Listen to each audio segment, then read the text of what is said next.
thank you for joining me today. I know we always have a nice chat when we come together, and it's like people are probably just listening into our everyday conversation, but thank you for giving me your time today. Yeah, it's like, you have to twist my arm to talk to you, Peter. It's such a chore. No, thank you. It's always a delight to talk to you. Thank you. And we are kind of talking, in most of our episodes here about EFT being part of sort of, the fourth wave of, psychological therapy. You've been around this world for decades, and I'm not trying to aid you in any shape or form by Even though saying Peter that. just called me old. Yeah. And what does that mean? But really, if people were listening in and not familiar with your story, and we are talking, many, many years ago, how on earth did you find EFT, particularly in the moment in time where there probably wasn't a lot of research and things like that, sort of, showcasing it? Yeah, so I learned EFT in 2000. The funny thing is, I had actually a year or two earlier, maybe, on an airplane in the airline magazine, seen the ad for the 5-minute phobia cure, and had gotten the videotape and had forgotten about it. I don't know why. And I was in hypnotherapy school at the time, and yeah, it just kind of it didn't stick, and so that was around 97 or so, and come to 2000, and I have been trying to build this. I had been building my hypnotherapy practice while still pursuing my acting career, and had finally decided at the end of 1999, I'm supposed to be doing personal development work. This is my calling. This is what I'm here for. I've loved acting, but this is now just a distraction. And we packed up and left LA and moved to Northern California. And I was on this time, still email and newsletters and internet is all relatively new. And I was on like a Yahoo email list or something like that, and they were talking about this tapping thing. And actually, a friend of my mother-in-law who had also mentioned tapping. Do you know about tapping? I went, okay, what is this? And oh, there's this energy psychology conference going on in Las Vegas, and this guy Gary Craig is going to be teaching this tapping technique. And I thought, okay, I'm game. In my training as an actor, I had gone to Ringling Brothers and Barnum Bailey Clown College, so tapping was not the most bizarre thing I'd ever done. And so this is, still very early days in my hypnotherapy career. I'm about 3 years in, and I go to this conference and did the pre-train, the full day with Gary. And what really hit me was when he had us tapping on chocolate cravings, gave everybody Hershey's Kiss and said, how much do you want? And I'm like 8, 9. And after a few moments of tapping, couldn't eat it. I could not eat it. And I didn't know then, but I wouldn't eat chocolate for 2 years after that. Wow. And I got better. I recovered. But and of course, the next day after that, I took a workshop with Larry Nims, another of Roger Callahan's early students, and I was joking around with this woman sitting behind me, and we just kind of really hit it off, and that was Carol Look. Yeah, So I know. I've been close friends with Carol since the day after I learned about EFT. And I went home from that conference, and I got the videotapes and all that, because it was still VHS back then. And little by little started introducing it into my hypnotherapy sessions. Like, hey, we've got a few more minutes. I want to show you this little tapping thing. And over time, it just became the main modality. So, amazing. Yeah. Everyone's got the chocolate story. Yeah. I've got one of those too. So that was in 2000. That was the second energy psychology conference. That's amazing. And really at that time, and I'm thinking, where was I at that time as well? Because EFT had come into my life a little bit, but we weren't yet doing any research for probably 5 years, 2005. But given the research, even worldwide, wasn't there yet. No. And Gary would have also been sort of starting out, those public seminars and sort of spreading the word that way. Yeah. Why did you choose then, if you are just introducing it to clients in traditional hypnotherapy sessions, why did you choose to make it your main modality, obviously without any kind of written evidence scientifically? What was it that made you go that way? Well, certainly the chocolate experience, because it was profound. It was, wow, there is really something to this that I can't put my finger on, I can't explain. But obviously there were the explanations, disruption in the energy system, and but it was so having had a profound experience myself, I wanted to share that with others. And then just as I started doing it, it just felt more. I liked the fact that the client was conscious and that there was an interaction, as opposed to them being a passive audience when I was doing hypnotherapy. And obviously, I was at that time, I was still doing hypnotherapy in person.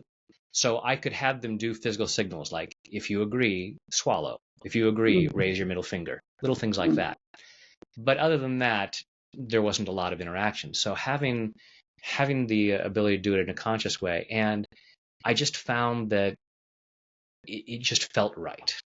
It was like this feels like there's a lot more to this, and an interplay that and part of it may have had to do with my background as an actor and having a conscious audience who was able to respond in that way. There are all kinds of different things that may have gone into it where it just felt right. And over the years, had different things, like I had learned tapas acupressure technique and had taken a course, and I've met tapas a couple of times, and had done some of that at the time, which I think is a fabulous technique. And I have used the postures on myself and with other people at times.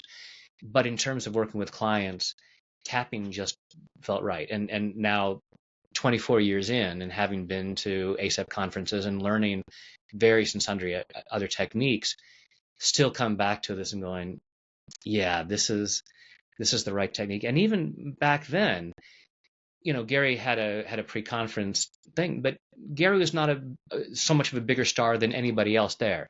No bigger than Tapas or Asha Clinton or these other people who had their own techniques.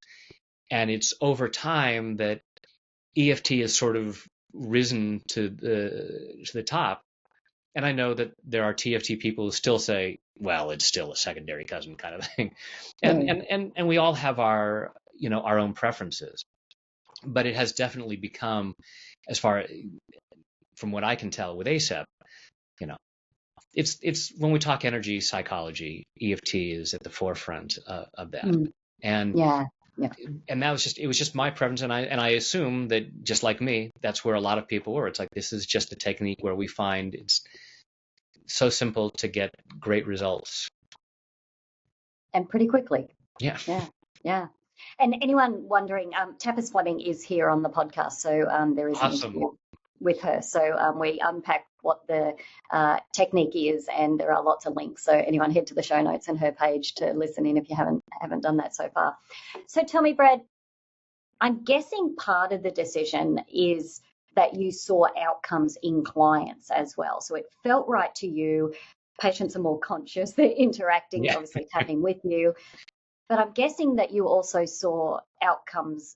Were they equivalent to what you used to see with hypnotherapy? Were they different? In what way? It was, the feedback was much quicker, because I could start with someone, do a SUDS rating, and we tap for a few minutes and that SUDS rating has changed. With hypnotherapy, it was usually not quite that obvious. It's like, they'd come out and they'd be, oh, yeah, I think I feel better. They'd feel relaxed. So in that relaxed state after that, it was harder to get an idea of, oh yes, I definitely feel this change. I just feel more relaxed right now. And it was harder to be in touch with what the issue was and how it felt different as it is when we're doing a SUDS rating with tapping. And it can be so much quicker to be able to look at that. Yeah. And have you found that your way that you use EFT, I mean, we're talking nearly 25 years now, has it changed or evolved over the years? Your work with clients, I know you don't do one-on-one work so much anymore in person, but has it evolved? Has any of the research impacted what you do? It's hard to say. To me, there's a part of me that feels like I'm doing it exactly the way I did the first time I tried to do an EFT session, which isn't true. That's good though. It Uh, means that the technique itself yeah, stands up, doesn't it? there's early on, I was not just doing the reminder phrase, reminder phrase, reminder phrase. Because I had watched Gary doing the more fluid wording, so I was already doing that. Over time, I think I have gotten more proficient and more intuitive in terms of how I do it. There's always some humor that I brought into it just from my theatrical background, and so I don't.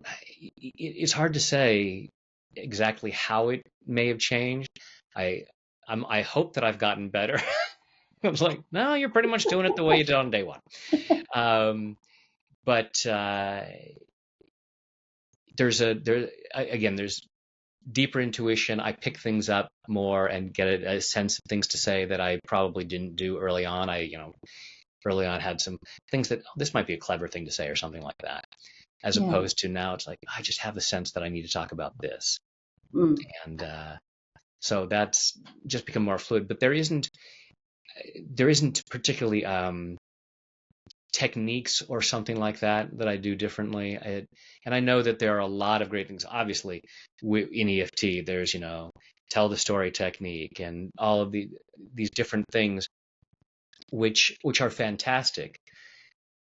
But to me, it's all healing is music, and there are different instruments and different styles of music, and each person's going to use it differently. So EFT is an instrument like a guitar, and I play it differently, just like Eric Clapton plays it differently than Keith Richards plays it differently than George Harrison. And so there's going to be one right way. So there are people who will tell me, oh, so-and-so plays it better than you. It's like, because you like their style, but that doesn't mean that it's better. And so when someone tells me, "Oh, you're the best," like, no, I'm the best for you. You particularly like the way that my style of playing. Yeah. But there isn't one right way for everybody, and so I just have, I'm aware of the advanced techniques and the ways of doing this. Like, yeah, those are all great techniques for playing guitar, and I have my particular style that works for me, and people seem to get a lot out of it. And so, if it ain't broke, don't fix it. Yeah. And well said, because I think, any training program can give you the basics, but then you're really talking about that development of clinical intuition and art of delivery. That art of delivery, absolutely, which comes with time, and often newbies to the process can get overwhelmed. It's a bit like learning to drive a car. You're like, I've got to do how many things at once? And then ultimately it becomes unconscious. So it's the same thing. Yeah, that's really cool. And tell me, in all these decades, and you are an absolute pioneer in this field, are there commonalities of what people are seeking EFT for? Like, even if you're running, public forum events or online webinars where people can interact, are there common things that have just over time, these are the things that people are trying to seek, like healing from or just assistance with? Yeah, I think the biggest issue that most people face is a feeling of not being good enough. And there's a level of that underneath most of the issues that come up in terms of business success, relationship success, financial success. There's always something of I'm not good enough. And ultimately, so that's where the tapping eventually goes, is just teaching people to learn to love themselves. In some way or form, and we take it wherever it's at. I don't, when a client comes in and says, I want to lose some weight, or I want to improve my golf score or whatever, I don't go, no, what you need to do is love yourself more. So even though I don't love myself, yeah, bit of a jump. Yeah. But when people will ask me on YouTube and say, do you have a video for loving yourself more? It's like, yes, I have over 1,000. They have different titles. Yeah. Do you have a video on improving your self-esteem? Yes, I have over 1,000 of them. They have different titles. Yeah. Yeah, and it probably is quite a common, like even in the face of we've had a worldwide pandemic, we've had natural disasters, in recent decades and years. But even in the face of that, that stuff can just get magnified, can't it? That if it's there and it's unresolved, but you might be functioning, it may just take some really stressful event that can bring that kind of up for people. Have you noticed any difference? And obviously, all the links are below for everything we're talking about, but you've now got this enormous presence on YouTube, and the videos that you're talking about are there. But have you found any, and I don't know if you've looked at the data, correlation between what has happened in the world in our recent years versus the types of videos people are trying to seek or watch on your YouTube channel? I'm trying to see, is there a relationship? Yeah, Yeah, the videos that get the most views that people can come back to are, well, certainly money issues. People always right. want, everybody wants Yeah, more money, so yeah, they're always happy to do that. But fear and anxiety, Mm, and that was the case even before the pandemic. It yeah, certainly grew. People were much more aware of their anxiety. mm, They were not only because they were anxious about getting sick, but because of the isolation, it really amplified that anxiety that was already there. yeah, You know, we're so unaware of the ambient levels of stress and anxiety that we're carrying. For all the times that someone's interviewed me for a podcast, and they're upbeat and they're saying, "Oh, so let's do this," and then, well, let's do a tapping round. We do go through a tapping round, like, wow, I feel so mm, relaxed. I thought I was doing great before. It's like, yeah, because we're not aware of how much anxiety and stress we're carrying throughout the mm, day until we clear it. You know, it's like our car or anything in our house where we wash it, and it's like, oh my goodness, I had no idea how dirty it was until I got it clean and realized what a difference that makes. We just yeah, sort of take it for granted. So I don't know that the issues have so much changed as the awareness that, oh, there's some stuff that I might want to face. yeah, yeah. And it presents differently, like you say, they might be drawn in because people need a bit more money to, not worry and stress so much, but then ultimately what might be revealed, some of those other deeper, yeah, underlying self-esteem, anxiety, fear, all those kind of I'm not good enough, core belief kind of situations. Yeah, Yeah. yeah. All that stuff Tell that me, stops us Brad. from loving ourselves and Yeah, allowing ourselves to have things be better in whatever area it may be. Because some people mm, will say, it's okay for me to succeed financially, but my health has to be terrible.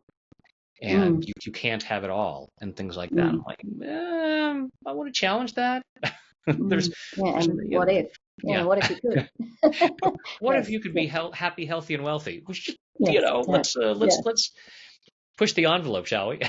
yeah. See what comes up. Yeah. Yeah, so true. Where would you like to see EFT go? So you are reaching a lot of people with this modality, and a lot of that has come through the YouTube and the videos that are available freely for people to access. And obviously, then there's more boutique, personalized, opportunities for people to work with you. But in all these decades and what you've seen the impact be, and almost in a separate field to me. So I'm obviously over here in this very conservative, clinical, psychological, academic field where everyone's like, no, it has to have 500,000 clinical trials before we accept it.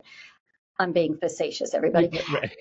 But over here, like, given the impact you would have seen EFT have and the ripple effect, what would your vision be for EFT? Where would you want to see it go? I, ultimately, my goal is to have the whole world tapping Yeah. because I look at the issues that people are facing and the bad behavior and harm and crime, and it just comes from stress. It comes from people, ultimately, you say there's two emotions. There's fear and there's love. What doesn't feel like Mm, love is fear, anger, stress, guilt, shame, all of these things. And it's from those places that people say terrible things and do terrible things and commit crimes and wars and all this. And I'm like, there's something we could do about that if everybody could chill out and we let go of this need to behave in that way. We can create a great life without it coming at the expense of somebody else. And if it's coming at the expense of someone else, some pain in front, that old expression of hurt people hurt people. Mm. And we can do something about that pain. And then Yeah. people don't need to hurt anybody anymore when they stop hurting. So I would love to see it at the point where people don't blink an eye at someone tapping, just like, we see other things that people are, perfectly normal.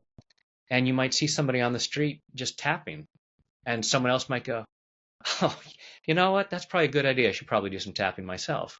Yeah. And we don't think twice about it. It's just like, just like breathing or anything else. And just that level of self-care, and it doesn't seem weird anymore.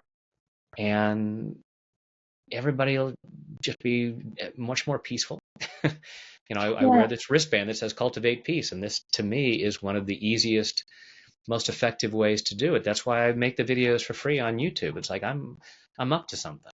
I'm trying to get the whole world to feel more peace, and I want to make it as accessible as possible. Fantastic. And if I can finish, and I don't know if you have got a story, but has there been anything that has surprised you, maybe in working with someone or even, in your own life with EFT, where even you were kind of like, oh, wow, I wasn't expecting that, like maybe an outcome or something. I mean, I've certainly got them, and we probably shouldn't, because we run research trials where we're like, yeah, we're pretty sure this is going to help. And then we're like, oh, wow. So has anything ever surprised you about using EFT? I mean, there's, countless stories of great things. The one that for some reason pops to mind is with my own self, where I have the children's book, The Wizard's Wish, for introducing tapping to kids. And I've been a cartoonist all my life, and I had all this resistance to illustrating it. And I was looking at, I'm probably gonna have to come up with all these drawings, and just dragging my feet. And it was like I had written the text, and it was like 2 years before I did the drawing. I was that resistant. And finally, I don't know if you know Marla Brucker. No. I met her. She was doing spoon bending workshops at these early things, and I did some work with her. Because we don't see our own blocks. We have our blinders on, and did some tapping with her. And the next week, so I was thinking I needed 18 drawings for this book. It's like, okay, 18. It's like, 18. And they're simple drawings. These are, I mean, not elaborate things, but it just felt so heavy. And we did this session, and over the next week, I did 40 drawings. Oh, wow. See, that is me going, oh, wow. Yeah. So that's what that comes to mind, just because it was so personal, of like, wow, recognizing that. I mean, certainly the first time with the chocolate, that was an oh wow moment. It's like, how a couple minutes of tapping on my face stopped me from eating chocolate. But that was a profound one for me, to go from I can't do 18 drawings, I don't want to do this, to just sitting down and whipping out 40 drawings over the next week. And it's like, wow, the potential, and just seeing these places where we hold ourselves back, and what we can create.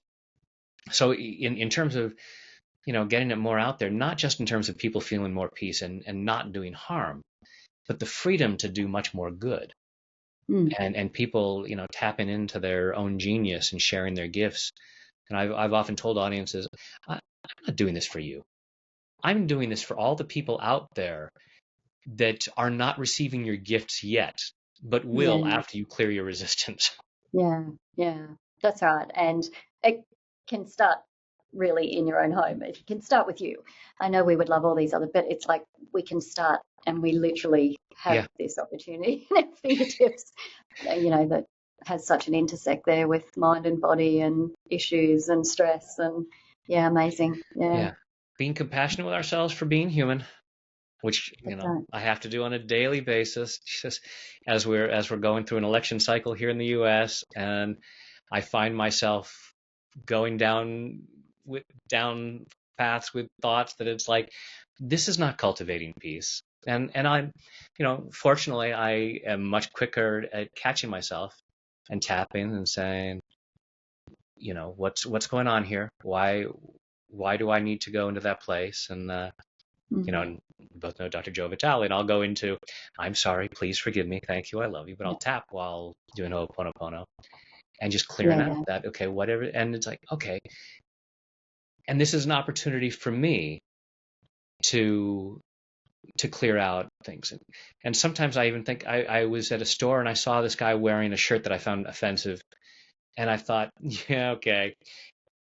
I'm thinking maybe he's just thinking, God, I hate this shirt, but Brad needs a lesson. So I'm going to wear it at the store so that he can catch himself and see where he's got some more clearing to do.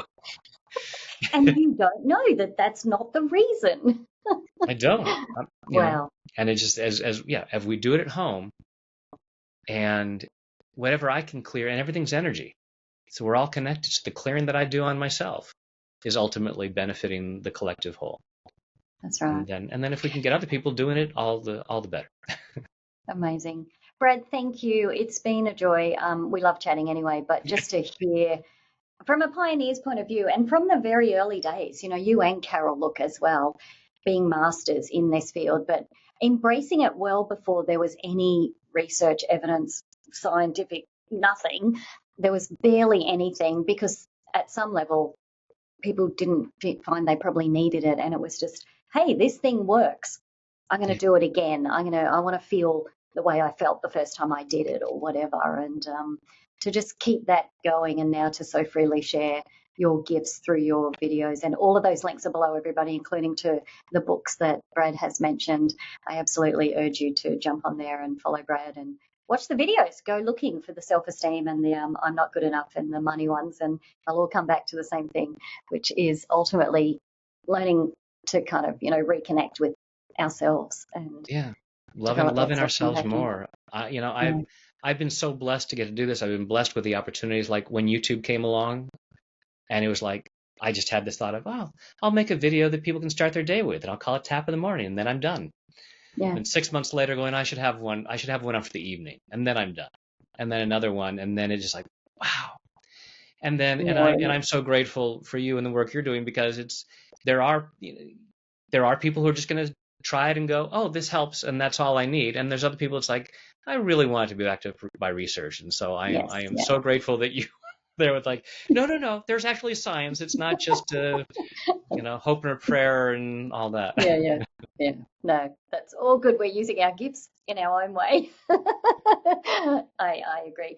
Thank you, Brad. Been an absolute joy. I hope everybody checks out all of those links below and follows all of your work, and we will catch up again soon. I am sure of it. Yeah, I'm sure of it. Thanks, Brad.